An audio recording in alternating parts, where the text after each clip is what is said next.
दोनों करेक्ट है और दोनों जो असर्शन है वो रीजन का क्या है, करेक्ट एक्सप्लेनेशन है। नेक्स्ट क्वेश्चन है, नेक्स्ट क्वेश्चन है देखिए, अब यहाँ पे ये जो क्वेश्चन है ये क्वेश्चन है आपके, अगर आप यहाँ पे देखेंगे तो बेसिकली ये टेरिडोफाइट्स का है और इस क्वेश्चन को सॉल्व करने के लिए आपको जो टेरिडोफाइट्स की लाइफ साइकिल है जिसके अंदर कौन सी कंडीशन होती है, डिप्लोहेप्लॉन्टिक कंडीशन, इसके अंदर जो कंडीशन होती है वो होती है डिप्लोहेप्लॉन्टिक, डिप्लोहेप्लॉन्टिक कंडीशन इसके अंदर प्रेजेंट होती है। तो डिप्लोहेप्लॉन्टिक का मतलब हो गया है कि जो मेन बॉडी है वो क्या होगा, डिप्लॉयड होगा और उसके बाद क्या बनेंगे, हेप्लॉयड जनरेशन बनेंगे। अब हमें क्या करना है, यहाँ पे इस स्टेटमेंट को अरेंज करना है जिससे उसकी पूरी की पूरी लाइफ साइकिल कंप्लीट हो जाए। तो सबसे पहले देखिए, ए में है प्रोथैलस स्टेज, बी में है यहाँ पे meiosis in spore mother cells, C में है fertilisation, formation of archegonia and antheridia in gametophyte and transfer of antherozoids to the archegonia in presence of water. तो यहाँ पे अगर हम देखें तो सबसे पहले यहाँ पे क्या होगा, डिप्लॉयड बॉडी है, तो डिप्लॉयड बॉडी के अंदर क्या होगी, सबसे पहले यहाँ पे कि meiosis in spore mother sales, meiosis होगी। तो मियोसिस के बाद क्या होंगे, यहाँ पे formation of archegonia and antheridia, तो ए के बाद क्या हो जाएंगे, डी हो जाएंगे। तो उसके बाद यहाँ पे देखिए नेक्स्ट हो जाएगा transfer of antherozoids to the archegonia, यानी कि ई उसके बाद होनी चाहिए। अगर ट्रांसफर होगी तो फर्टिलाइजेशन होगा, फर्टिलाइजेशन के बाद जो है वो नेक्स्ट स्टेज बनेंगे। तो हम इसमें देखते हैं कि बी, अब देखो दो ऑप्शन है जिसमें से पहले बी से स्टार्ट है, तो meiosis in spore mother sales and उसके बाद ए दिए हुए हैं। तो ए में है प्रोथैलस स्टेज, बेसिकली जो स्पोर्स बनते हैं वो स्पोर्स के अंदर, यस इसको हम ले सकते हैं, ये प्रोथैलस स्टेज जो है ये इसके अंदर पहले बनेगी। तो यहाँ पे बी ए, उसके बाद हो जाएगा formation of archegonia and antheridia, then हो जाएगा यहाँ पे ट्रांसफर ऑफ पॉलन ग्रेन्स यानी कि ई, एंड लास्ट में हो जाएगा यहाँ पे सी यानी कि फर्टिलाइजेशन। तो इसका राइट आंसर जो है वो थर्ड होनी चाहिए। एक बार मैं और देख लेती हूँ इसमें, फर्स्ट है यहाँ पे meiosis in the spore mother cells, body diploid है तो डिप्लॉयड बॉडी के अकॉर्डिंग जो है इसमें B meiosis in the spore mother cells, A हो जाएगा इसके अंदर प्रोथैलस स्टेज, देन डी के अंदर हो जाएगा formation of archegonia and antheridia, E हो जाएगा फिर transfer of pollen grains and C हो जाएगी फर्टिलाइजेशन। यस,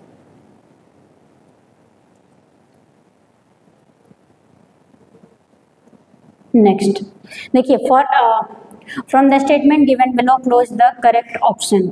अब देखो इसमें है कि eukaryotic ribosomes are 80S and prokaryotic ribosomes are 70S, तो ये करेक्ट है। ईच राइबोसोम हैज 2 सब यूनिट्स, 2 सब यूनिट के बने होते हैं, largest subunit and smallest subunit. 2 subunits 80S ribosome are the 60S and 40S and 70S are 30S and 50S। Basically 2 ribosome होते हैं, दोनों राइबोसोम में अगर आप देखेंगे तो अगर प्रोकैरियोटिक ऑर्गेनिज्म है तो प्रोकैरियोटिक ऑर्गेनिज्म के अंदर होगी 70S टाइप ऑफ राइबोसोम, और अगर यूकैरियोटिक ऑर्गेनिज्म है तो यूकैरियोटिक ऑर्गेनिज्म के अंदर होती है 80S type of ribosome. Prokaryotic organism के अंदर देखिए दोनों ही 2 सब यूनिट से बने हुए हैं, इसके अंदर आप बेसिकली देखते हैं दिस इज द 50S और इसको हम कहते हैं ये है 30S। तो ये आपका 5 है, ये 50S और ये 30S, और यहाँ पे अगर आप देखेंगे तो ये है 60S और ये है 40S, ये है 40S। तो यहाँ पे अगर हम देखें तो हमारे statement first, second and third correct है। 2 subunits 80S ribosome are 60S and 20S, ये नहीं होगा, and 2 subunits 80S and 60S and 70S are this, तो ये नहीं होगा। तो ये भी गलत है, ये भी गलत है। इसमें से जो फर्स्ट करेक्ट ऑप्शन होंगे वो A, B एंड C। अब देखिए इसमें से A, B एंड C, तो थर्ड इसका करेक्ट ऑप्शन होगा।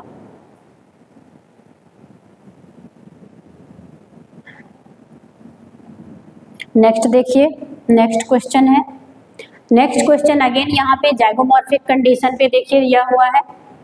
इन अ फ्लोरल फॉर्मूला, ये जो कंडीशन है ये कंडीशन एक्टिनोमॉर्फिक के लिए होते हैं, stands for the zygomorphic nature of the flower and यहाँ पे ये जो जी रिप्रेजेंट्स करता है ये गायनोसियम को रिप्रेजेंट करता है। इसके नीचे की जो लाइन है ये यहाँ पे बेसिकली किसको रिप्रेजेंट करता है, सुपीरियर को, stand for the inferior ovary.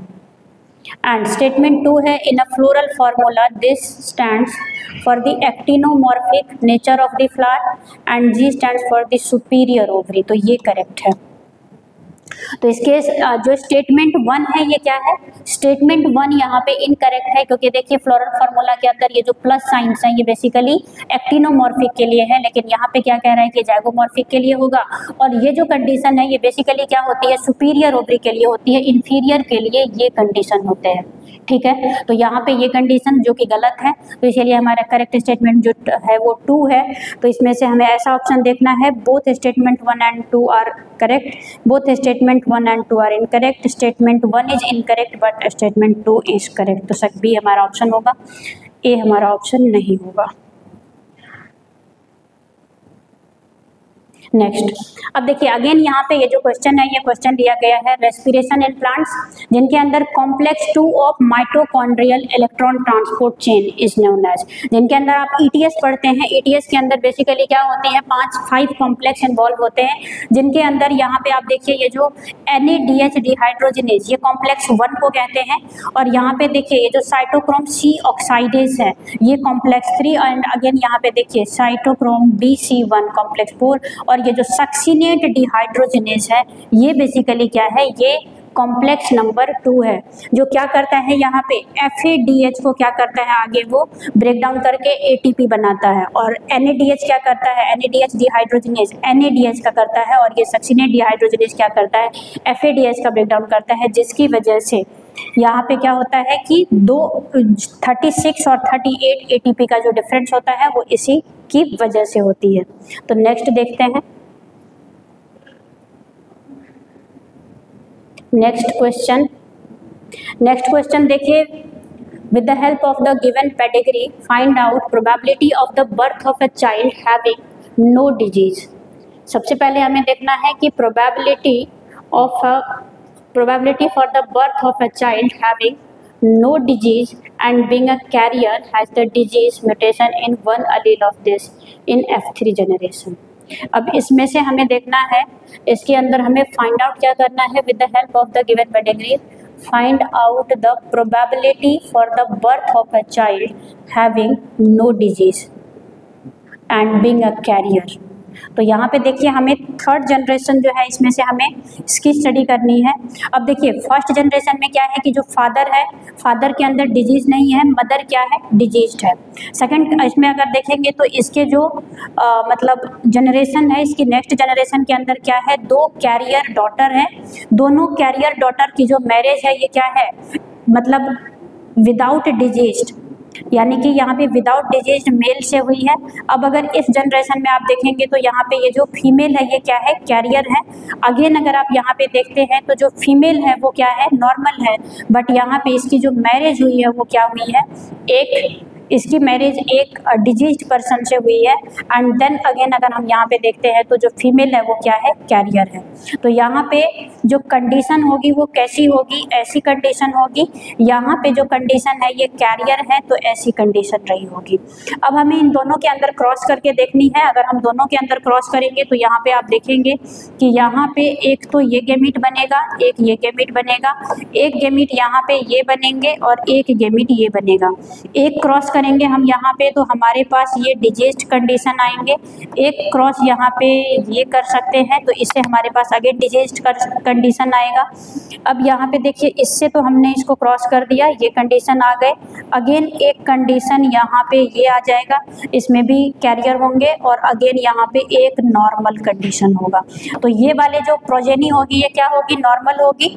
ये वाली जो प्रोजेनी है ये क्या होगा, कैरियर होगा। ये वाले जो प्रोजेनी है ये मेल है, नॉर्मल है। अगेन ये वाले जो प्रोजेनी है ये क्या है, देखिए ये वाले जो प्रोजेनी है, अब देखिए इसके साथ Y है और मेल में क्या होता है, हेमीजाइगस कंडीशन होती है। तो अगेन हम यहाँ पे क्या कह सकते हैं कि यहाँ पे डिजीज्ड पर्सन होगा। ठीक है, क्योंकि यहाँ पे XY है और यहाँ पे भी डिजीज्ड कंडीशन होंगे। तो इसके जो राइट आंसर है, इसके राइट आंसर क्या हो सकते हैं, 4 हो सकता है, और इसके आंसर राइट जो है ये भी हो सकता है। अगर आप यहाँ पे देखेंगे तो हाफ कंडीशन यहाँ पे आपको ऑलमोस्ट क्या दिख रहा है कि जो डिजीज्ड है, और ऐसे कंडीशन भी देख रहे हैं यहाँ पे, तो इसके दोनों ही मतलब प्रोबेबल आंसर हो सकते हैं। अब देखते हैं NTA इसमें से कौन सी आंसर मानती है। नेक्स्ट क्वेश्चन, नेक्स्ट देखिए, who proposed the genetic code for the amino acid should be made up of the 3 nucleotides. अब देखिए अमाइनो एसिड क्या होते हैं, बेसिकली कोडोन के पहले कोडोन बनते हैं, कोडोन के कोड करने से क्या होता है, अमाइनो एसिड बनता है। और ये बहुत सिंपल क्वेश्चन है, ये किसने दिया था, साइंटिस्ट गैमो ने। बाकी ये सारे ही जेनेटिक्स के साइंटिस्ट के नेम है, तो इसीलिए कंफ्यूज करने के लिए आपको सेम चैप्टर के साइंटिस्ट के नेम दिए जाते हैं। बट अगर हम देखें कि यहाँ पे जो कोडोन के लिए कोड करने के लिए अगर देखा जाए तो ये किसने दिया था, गैमो ने दिया था, तो हमारा राइट आंसर हो जाएगा 3rd। नेक्स्ट है histone are riched in. Histone के अंदर क्या प्रेजेंट होती है, फर्स्ट ऑप्शन है हमारा phenylalanine and leucine, second है phenylalanine and arginine, third है हमारे पास lysine and arginine, and fourth है हमारे पास ल्यूसिन एंड लाइसिन। तो आपको पता है कि हिस्टोन के अंदर जो रिच अमाउंट में होती है वो क्या होती है, लाइसिन एंड आर्जिनिन। और बेसिकली जो हिस्टोन्स होते हैं वो क्या होते हैं, DNA की पैकेजिंग में हेल्प करते हैं।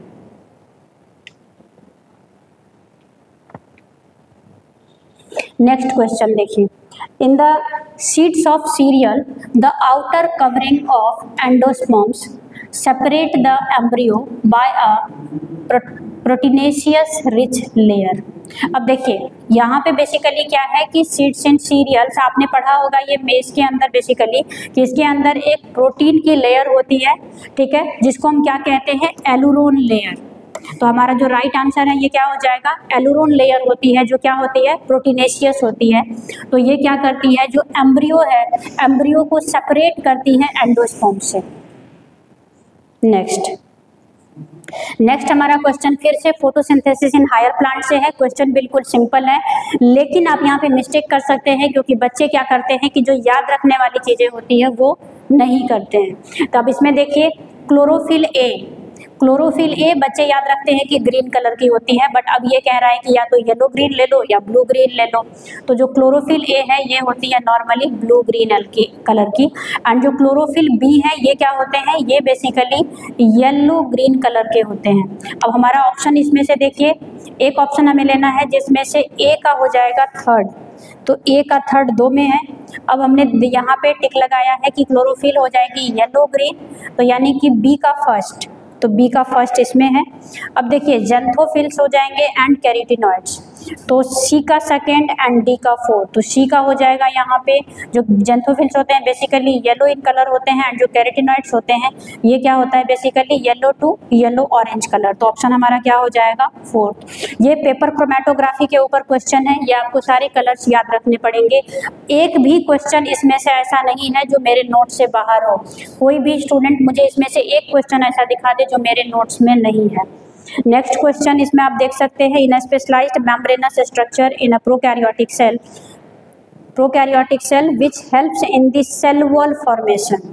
which helps in the cell wall formation, DNA replication and respiration। अब देखिए बेसिकली यहाँ पे हमें क्या करना है कि प्रोकैरियोटिक ऑर्गेनिज्म लेना है, और प्रोकैरियोटिक ऑर्गेनिज्म के अंदर क्या होती है कि ये जो बैक्टीरियल सेल है, इस बैक्टीरियल सेल के अंदर जो आउटर मोस्ट लेयर होती है ये ग्लाइकोकैलिक्स, उसके बाद सेल वॉल होती है, और सेल वॉल जो होती है इसके अंदर जो मीजो सेल वॉल जो होती है वो बेसिकली क्या करती है, इन ग्रोथ शो करती है। वैसे तो ये आउट ग्रोथ भी शो करती है, तो यहाँ पे बेसिकली हम इन ग्रोथ के बारे में देख रहे हैं। अब देखो यहाँ पे ये जो इन ग्रोथ है इसके अंदर 2 कंडीशन होती है। कुछ एक इन ग्रोथ होती है जो बिल्कुल यहाँ पे सेंटर में होती है, और एक यहाँ पे साइड में होती है, तो जिनको हम कहते हैं सेंट्रल मीजोजोम और लैटरल मीजोजोम। तो यहाँ पे क्या होता है कि ये जो मीजोजोम होते हैं इनके अंदर सारे रेस्पिरेटरी एंजाइम्स प्रेजेंट होती है, और इसी से यहाँ पे क्या होता है कि जो इसके DNA होते हैं बेसिकली ये जो सेंट्रल मीजोजोम होते हैं इससे बेसिकली इसका न्यूक्लियोइड कनेक्ट होता है, जिसकी वजह से ये इसको DNA रेप्लिकेशन में भी हेल्प करता है। तो एक तो हो गया हमारा DNA रेप्लिकेशन, ये भी मीजोजोम करेगा, और अभी आपको मैंने बताया बताया कि जो रेस्पिरेशन है, ड्यूरिंग द रेस्पिरेशन एक इम्पॉर्टेंट इवेंट होती है जिसको हम कहते हैं ईटीएस, और ईटीएस के लिए जितने भी रेस्पिरेटरी एंजाइम्स होती हैं वो सारे प्रेजेंट होते हैं मेम्ब्रेन के अंदर, और प्रोकैरियोटिक ऑर्गेनिज्म के अंदर एक ही मेम्ब्रेन है, दिस इज प्लाज्मा मेम्ब्रेन, और जो प्लाज्मा मेम्ब्रेन की इन ग्रोथ होती है इसी को हम क्या कहते हैं, मेसोसोम। तो हमारा आंसर क्या हो जाएगा, मेसोसोम। ठीक है, नेक्स्ट देखिए, नेक्स्ट क्वेश्चन है which factor is important for the termination of transcription. Transcription के अंदर देखिए 3 प्रोसेस होती है, initiation, elongation and termination, 3 step होती है। 3 स्टेप के अंदर आप यहाँ पे देखेंगे कि जो सिग्मा फैक्टर्स होती है वो बेसिकली क्या करती है, ट्रांसक्रिप्शन को इनिशिएट करने में हेल्प करती है, बट जो रो फैक्टर होता है वो क्या करता है, इसको टर्मिनेट करने में हेल्प करती है। तो आपका राइट ऑप्शन हो जाएगा रो फैक्टर, और सिग्मा फैक्टर्स हमेशा क्या करते हैं, इनिशिएशन में हेल्प करते हैं। नेक्स्ट कंडीशन, नेक्स्ट क्वेश्चन देखिए, नेक्स्ट क्वेश्चन अगेन यहाँ पे मैच द कॉलम में है। क्यूटेलम, क्यूटेलम किसको कहते हैं, जो मोनोकॉट्स होते हैं जिनके अंदर एक ही कॉटिलिडन्स होती है, उस एक कॉटिलिडन्स को हम क्या कहते हैं, क्यूटेलम। तो हमारा फर्स्ट ऑप्शन हो जाएगा कॉटिलिडन्स ऑफ मोनोकॉट सीड, तो इसका हो जाएगा second. Non albuminous seed, epiblast, epiblast किसको कहते हैं कि जो मोनोकॉट के अंदर जो सेकेंड कॉटिलिडन्स है वो क्या हो गई है, डीजेनरेट हो गई है, बट उसका रिमेन्स बचा होता है, उसी को हम क्या कहते हैं, रूडिमेंट्री कॉटिलिडन्स। तो इसको कहेंगे सी का 4। एपिस्मोम्स होता है जो परसिस्टेंट न्यूसेलस होती है, उसको हम कहते हैं पेरिस्पोम्स। एंड नेक्स्ट है नॉन एल्ब्यूमिनस सीड, तो ये हो जाएगा ग्राउंड नट। अब देखिए हमें ऐसा ऑप्शन चूज करना है जिसमें ये जो मैंने टिक लगाए हैं ये सारे, तो डी का हो जाएगा फर्स्ट। अब देखिए डी तो 3 में फर्स्ट है, सेकंड देख लेते हैं। ए का हो जाएगा, ए का है सेकंड, तो ए का सेकंड, डी का फर्स्ट, इसमें दोनों दिख रहे हैं। थर्ड में है बी का नॉन एल्ब्यूमिनस सीड, ये हो जाएगा ग्राउंड नट, यानी कि बी का हो जाएगा थर्ड, तो इसमें बी का थर्ड, यस बी का थर्ड है, सी का 4 एंड डी का 1, तो हमारा ऑप्शन हो जाएगा थर्ड। ये सारी चीज़ें आपको याद रखनी पड़ेगी क्योंकि देखिए बायोलॉजी आपने लिया है तो आपको अपनी मेमोरी तो शार्प रखनी पड़ेगी। Next, find the statement that is not correct with regard to the structure of monocot stem. अब देखिए यहाँ पे आप dicot stem and monocot stem अगर दोनों को कंपेयर करेंगे तो आपको मोनोकॉट का अगर स्टेम का स्ट्रक्चर याद हो तो एनसीईआरटी के अंदर दे रखी है कि यहाँ पे क्या होते हैं कि जो वैस्कुलर बंडल्स होते हैं वो क्या होता है, स्कैटर्ड होता है बेसिकली। इसके अंदर आप देखेंगे इस तरीके से क्या होता है, वैस्कुलर बंडल स्कैटर्ड होते हैं। दूसरी अगर आप देखेंगे इसके अंदर हाइपोडर्मिस पैरेन्काइमेटस, हाइपोडर्मिस तो बेसिकली यहाँ पे स्क्लेरेन्काइमेटस होते हैं, तो ये स्टेटमेंट मुझे मतलब जो है ठीक नहीं लग रही है। फ्लोएम पैरेन्काइमा इज एब्सेंट, ये करेक्ट है। Vascular bundles are conjoint and closed, yes जो वैस्कुलर बंडल होते हैं वो क्या होता है, कंजॉइंट एंड क्लोज्ड कंडीशन होती है, जिसकी वजह से मोनोकॉट के अंदर सेकेंडरी ग्रोथ एब्सेंट होता है, जिसकी वजह से मोनोकॉट के अंदर सेकेंडरी ग्रोथ एब्सेंट होती है। तो इसमें से देखिए नॉट करेक्ट पूछ रहा है, तो बेसिकली हमारा जो थर्ड है यहाँ पे ये स्टेटमेंट गलत है, तो ये हमारा जो और राइट ऑप्शन होगा वो क्या हो जाएगा, ये थर्ड हो जाएगा कि हाइपोडर्मिस पैरेन्काइमेटस। बट हाइपोडर्मिस यहाँ पे क्या होती है, स्क्लेरेन्काइमेटस होती है और वो मैकेनिकल स्ट्रेंथ प्रोवाइड करती है, तो इसीलिए हमारा राइट ऑप्शन क्या हो जाएगा, थर्ड। नेक्स्ट हम करेंगे क्वेश्चन 170। अब देखिए 170 क्वेश्चन में क्या है कि which one of the following phytohormones promotes nutrient mobilisation which helps in the delay of leaf senescence. Basically ये क्या करते हैं कि जो लीफ सेनेसेंस है, यहाँ पे हमें देखना है कि यहाँ पे बेसिकली क्या कौन से हमें हार्मोन चूज करना है जो लीफ के अंदर डिले ऑफ लीफ सेनेसेंस हो। तो लीफ सेनेसेंस को यहाँ पे डिले करने वाले जो प्लांट होते हैं उनको हम कहते हैं this is anti ageing hormones, और यहाँ पे आप देख सकते हैं कि ये है साइटोकाइनिन। ठीक है, तो नेक्स्ट आप इसका आंसर, ये तो डायरेक्ट क्वेश्चन है, इजी क्वेश्चन है। नेक्स्ट देखिए, नेक्स्ट क्वेश्चन है यहाँ पे, हाँ इसमें आपको इस वाले क्वेश्चन में थोड़ा आपको दिमाग लगाना पड़ेगा। अगेन ये क्वेश्चन हमारा बिल्कुल जो हमने एक और क्वेश्चन किया था अभी ब्रायोफाइट्स के ऊपर, सेम क्वेश्चन टेरिडोफाइट्स के ऊपर सेम क्वेश्चन पूछा गया है यहाँ पे ब्रायोफाइट्स के लिए। अब इसमें हमें अगेन यहाँ पे क्या करना है, तो ब्रायोफाइट्स के अंदर जो लाइफ साइकिल होती है वो कैसी होती है, यहाँ पे इसके अंदर लाइफ साइकिल होती है हैप्लो डिप्लॉन्टिक, इसके अंदर जो लाइफ साइकिल होती है वो होती है हैप्लोडिप्लॉन्टिक, और इनके अंदर जो कंडीशंस होते हैं वो बेसिकली क्या होती है, पहले गैमेटोफिटिक जनरेशन, फिर sporophytic generation and then gametophytic generation. अच्छा, इसको अरेंज करने के लिए हम यहाँ पे एक एग्जांपल ले सकते हैं इनके अंदर कि एक फ्यूनेरिया की प्लांट ले सकते हैं, ये हमारे एनसीईआरटी के अंदर भी दिए हैं, जिनके अंदर आपने देखा होगा कि ऐसी स्ट्रक्चर होती है और यहाँ पे आपको ऐसा एक प्लांट ग्रीन कलर की दिखी होगी और इसी के अंदर राइजोइड्स, ये वाली जो स्ट्रक्चर है इसको हम राइजोइड्स कहते हैं, दिस इज फाइलॉइड्स, और ये जो स्टेम लाइक स्ट्रक्चर है दिस इज कॉलॉइड, और इसके ऊपर यहाँ पे प्रेजेंट होते हैं सेक्स ऑर्गन्स। तो देखिए इसमें अगर हम देखें तो सबसे पहले यहाँ पे आंसर क्या हो जाएगा, सबसे पहले यहाँ पे होगी attachment of gametophyte to the substratum. सबसे पहले देखिए गैमेटोफिटिक जनरेशन है तो सबसे पहले होगी attachment of gametophyte to the substratum. Second अगर हम यहाँ पे देखें तो सेकंड आप देखिए यहाँ पे सेकंड हम ले सकते हैं यहाँ पे कि releases of antherozoids into water. यहाँ पे ये जो एंथ्रोजॉइड्स हैं तो ये एंथ्रोजॉइड्स वाटर के अंदर रिलीज होंगे, क्योंकि ये जो प्लांट है इनको हम क्या कहते हैं, एम्फीबियंस ऑफ प्लांट किंगडम, ये वाटर के ऊपर डिपेंडेंट होते हैं फर्टिलाइजेशन के लिए, तो सेकंड ये हो जाएगा। थर्ड अगर हम यहाँ पे देखें तो थर्ड के अंदर हो जाएगा यहाँ पे कि fusion of antherozoids and egg, इन दोनों की फ्यूजन होगी। फ्यूजन के बाद यहाँ पे क्या होगा कि इसके अंदर होगी फॉर्मेशन ऑफ स्पोरोफाइट, इसके ऊपर आपको एक ऐसा स्ट्रक्चर मिलेगा, ये आपके एनसीईआरटी में दिया हुआ है, तो ये बन गया स्पोरोफाइट। और स्पोरोफाइट जब बनेंगे तो इनके अंदर यहाँ पे होती है, अब देखिए इसके अंदर बेसिकली क्या होती है कि ये होती है फ्रूट सीटा एंड कैप्सूल, और कैप्सूल के अंदर यहाँ पे बनते हैं स्पोर मदर सेल्स। तो रिडक्शन डिवीजन होती है जिसकी वजह से यहाँ पे अगेन हैप्लॉइड स्पोर्स बन जाते हैं, और ये जो हैप्लॉइड स्पोर्स बनता है ये हैप्लॉइड स्पोर्स फिर से आगे नेक्स्ट गैमेटोफिटिक जनरेशन बनाती है। तभी यहाँ पे देखिए आप gametophytic generation, sporophytic generation and gametophytic generation, जिसको हम कहते हैं ऑल्टरनेशन ऑफ जनरेशन। तो हमारा जो फर्स्ट ऑप्शन है वो क्या हो जाएगा, ए। Next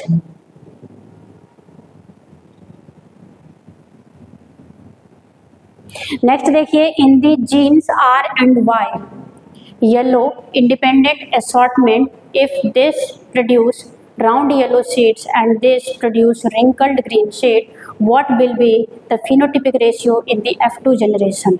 phenotypic ratio and genotypic ratio, तो ये तो सिंपल क्वेश्चन है कि अगर हमने यहाँ पे ये कंडीशन लिया है तो ये तो आप सीधा यहाँ पे डायहाइब्रिड क्रॉस से क्वेश्चन है कि इसके अंदर हमने लिया है यहाँ पे स्मॉल आर स्मॉल वाई, अगर हम इसको क्रॉस करते हैं तो इसके अंदर यहाँ पे F2 जनरेशन, फिनोटिपिक जनरेशन क्या आएगी 9:3:3:1, ये क्या आ जाएंगे हमारे यहाँ पे फिनोटिपिक रेशियो, और यहाँ पे हमारा ये करेक्ट ऑप्शन हो जाएगा फर्स्ट। नेक्स्ट देखिए, नेक्स्ट में है कि each of the following characteristics represent kingdom proposed by Whittaker। Whittaker ने क्या दिया था, 5 kingdom classification system, arrange the following increasing order of the complexity of body organization। हमें यहाँ पे इसको क्या करना है, अगेन अरेंज करना है, और आपको याद होगा कि Whittaker क्लासिफिकेशन सिस्टम में सबसे पहले जो प्लेस किया गया है वो किसको किया गया है, मोनेरा को, और मोनेरा क्या होते हैं, प्रोकैरियोटिक एंड यूनिसेलुलर। तो देखिए multicellular heterotrophs with cell wall made up of chitin, तो ये तो हो गया आपका फंजाई, ये तो हो गए फंजाई के कैरेक्टर, ये तो हो गए फंजाई के कैरेक्टर। नेक्स्ट देखिए heterotrophs with tissue system and organ system level of body organisation, again ये हो गया prokaryotes with the cell wall made up of polysaccharides and amino acid, ये हो गया हमारा फर्स्ट, यानी कि ये अब हमें ऐसे ऑप्शन चूज करना है जिसमें कि सबसे पहले क्या होगा, सी होगा, यानी कि मोनेरा। देन हम यहाँ पे ले सकते हैं मोनेरा के बाद किसको प्लेस किया गया है, प्रोटिस्टा। तो प्रोटिस्टा क्या होते हैं, basically eukaryotic autotrophs with tissue organ level of body organisation, eukaryotic और यूनिसेलुलर होते हैं। तो यहाँ पे हम ले सकते हैं eukaryotic with cellular body organisation, तो यहाँ पे इसके बाद आ जाना चाहिए डी। देन हो जाएगा यहाँ पे, अब देखो हमने बैक्टीरिया भी ले लिया, हमने प्रोटिस्टा भी ले लिया, अब हमें लेनी है फंजाई। फंजाई के लिए आ जाएगा ए, तो यानी कि उसके बाद आ जाएगा ए, ये हो जाएगा हमारा थर्ड। तो अब हो जाएगा, सबसे पहले हमने लिया है यहाँ पे CEA, तो देखते हैं CEA तो इसके अंदर है, ये सीक्वेंस में है। फिर देख लेते हैं D, डी है यहाँ पे कि eukaryotic autotrophs with tissue organ level of body organisation, ये हो गया हमारा प्लांट, तो ये हो जाएगा यहाँ पे डी। एंड देन है यहाँ पे heterotrophs with tissue organ and organ system level of body organisation, ये हो गया हमारा एनिमल, ये किंगडम एनिमेलिया के लिए लिया गया है। तो इसके अकॉर्डिंग हमारा जो ऑप्शन हो जाएगा वो क्या हो जाएगा, फोर्थ हो जाएगा। तो नेक्स्ट देखते हैं कितने नंबर क्वेश्चन पे अभी हम लोग डिस्कस कर रहे थे, ये है 46 176। नेक्स्ट देखिए 177 क्वेश्चन, जिसमें हमें यहाँ पे अगेन मैच करनी है कॉलम 1 से कॉलम 2 को। तो सबसे पहले इसमें देखिए एक तो है यहाँ पे सेल मेम्ब्रेन, तो सेल मेम्ब्रेन, यहाँ पे है सेंट्रोमियर, सीलियम। तो यहाँ पे देखिए सबसे पहले इसको हम लगा देते हैं इसके साथ, क्योंकि ये सेल की मूवमेंट में हेल्प करता है।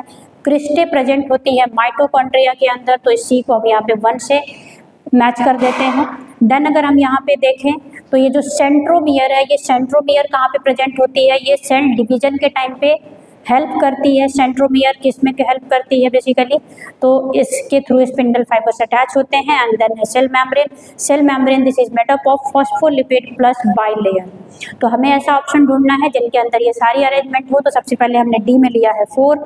अब देखिए 2 ऑप्शन है जिसके डी में 4 है, क्रिस्टे को हमने लिया है यानी कि सी का लिया है हमने फर्स्ट, तो डी में 4, सी का फर्स्ट, बी का हमने लिया है यहाँ पे थर्ड सेल मूवमेंट, एंड ए का लिया है हमने सेकेंड यानी कि सेल डिवीजन। तो हमारा सेकेंड जो है वो क्या है, राइट आंसर होगा। चलिए अब देखिए यहाँ पे हमने जो क्वेश्चन डिस्कस किया इसमें कोई भी ऐसा क्वेश्चन नहीं था जो कि टफ है या आपको पढ़ाया नहीं गया है।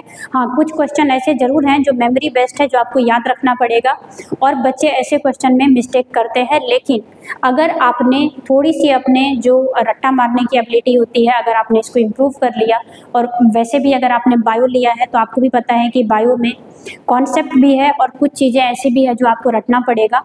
तो ऑब्वियसली यहाँ पे अगर देखा जाए तो बायोलॉजी में ऑलमोस्ट 70% तो मतलब कंसेप्चुअल चीज़ें हैं, बट 30% नो डाउट जो है वो रटने वाली है, तो वो आपको याद रखना पड़ेगा। अगर ओवरऑल देखा जाए तो पेपर बहुत ज़्यादा टफ भी नहीं है, मॉडरेट है। लेकिन अगर फिजिक्स देखें तो फिजिक्स डेफिनेटली टफ है, लेकिन ऐसा नहीं है कि हर साल इतने ही टफ क्वेश्चन आएंगे। तो अपनी तैयारी आप अच्छी रखें। अगर आप अपनी तैयारी अच्छी रखेंगे और प्रैक्टिस करेंगे तो सिलेक्शन 100% होगा। कुछ बच्चे इस साल जो ड्रॉप ले रहे होंगे उसके माइंड में बहुत सारा क्वेश्चन आ रहा होगा कि अब नेक्स्ट ईयर क्या होगा, मुझे ड्रॉप लेना चाहिए या नहीं। तो इस साल अगर आप पेपर को कंपेयर करेंगे तो लास्ट काफ़ी सारे सालों में ऐसे पेपर कभी नहीं आए हैं, और प्रोबेबली नेक्स्ट ईयर भी नहीं आएंगे, क्योंकि पिछले साल अगर चीटिंग नहीं हुई होती तो शायद इस साल भी पेपर इतना टफ नहीं आता। तो मुझे जहाँ तक लगता है नेक्स्ट ईयर ऐसे पेपर आने की पॉसिबिलिटी नहीं है। तो आप लोग अपनी पढ़ाई जो है उसको कंटिन्यू रखें, और अगर आपको खुद पे फेथ है कि आप मेहनत कर सकते हैं तो आप ड्रॉप ले सकते हैं। अगर आप ड्रॉप लेना चाहते हैं तो आप खुद पे ट्रस्ट कीजिए और आप ड्रॉप ले सकते हैं, आपके सिलेक्शन 100% होंगे। एंड पेपर का लेवल कहीं से भी बहुत ज़्यादा, अगर मैं बायो पोर्शन देखती हूँ तो बहुत टफ नहीं था। हाँ, बिल्कुल आप मॉडरेट कह सकते हैं, लेकिन केमिस्ट्री फिजिक्स थोड़ा टफ था। तो पढ़ते रहिए, पढ़ने से। लेकिन एक चीज़ आपको ये भी ध्यान रखनी है कि इस साल अगर पेपर टफ था तो कम नंबर में भी बच्चों की जो रैंक है वो अच्छी बनेगी, और कम नंबर में भी आपको कॉलेज मिल जाएगा। तो ठीक है, चलिए मिलते हैं फिर आपसे नेक्स्ट वीडियो में।